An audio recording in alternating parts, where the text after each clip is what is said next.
नमस्कार, आप देख रहे हैं राष्ट्रीय प्रस्तावना में मैं हूं आपके साथ युक्ता। खबर आज विधान परिषद सत्र को लेकर है, जहां पर सपा के एमएलसी आज शीतकालीन सत्र के दौरान साइकिल से सदन की ओर पहुंचे। आज विधानमंडल के शीतकालीन सत्र का आज पहला दिन था, जिस दौरान कई राजनीतिक दलों के लोगों ने वहां पर पहुंचकर अपनी सहभागिता दर्ज कराई।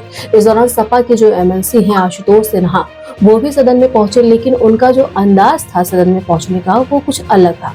वो साइकिल से सदन की ओर आए और उन्होंने इस दौरान कहा कि साइकिल जो है वो हमारी पहचान है और हम इसी से आज सदन की शुरुआत करें। इस दौरान उन्होंने बताया कि हमने अपनी बात रखी है, उपस्थिति दर्ज कराने के साथ उन्होंने ये भी कहा है कि जो साइकिल हमारी पहचान है, तो साइकिल से सदन में पहुंचना भी हमारा फर्ज बनता है। इस दौरान उन्होंने ये भी कहा है कि अपनी बात भी उन्होंने सदन में रखी, उपस्थिति दर्ज कराने के साथ, और उन्होंने विपक्ष की जो भूमिका निभाते हुए अपनी बात रखी है। आपको बता दें, इस दौरान उन्होंने सरकार की नीतियों से पर सवाल उठाते हुए कहा है, और साथ में उन्होंने ये भी कहा है कि लोकतंत्र हिंदुस्तान में लोकतंत्र की प्रथम पाठशाला कहे जाने वाले तख्ता पलट के डर से छात्र संघ के मुद्दों को उठाने की उन्होंने बात की है। साथ में उन्होंने कहा है कि छात्र संघ जो है वो चुनाव नहीं करा रही है, इस पर उन्होंने सवाल उठाया, और साथ में कहा है विद्यार्थियों में लोकतांत्रिक जो है प्रक्रिया की समझ बढ़ाने के लिए छात्र संघ चुनाव आयोजित कराना जरूरी है, और ऐसा नहीं हो रहा है तो वो सरासर गलत है।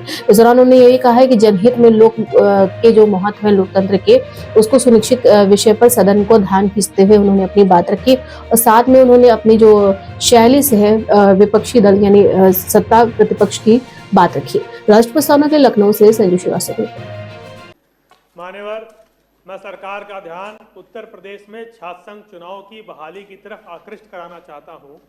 आज भारतीय जनता पार्टी की सरकार की नीतियों से विश्व के सबसे बड़े लोकतंत्र हिंदुस्तान में लोकतंत्र की प्रथम पाठशाला कहे जाने वाले छात्र संघ चुनाव नहीं हो पा रहे हैं, जो कि उत्तर प्रदेश सरकार द्वारा लोकतंत्र पर प्रत्यक्ष रूप से किए जा रहे कुठाराघात का ज्वलंत उदाहरण है।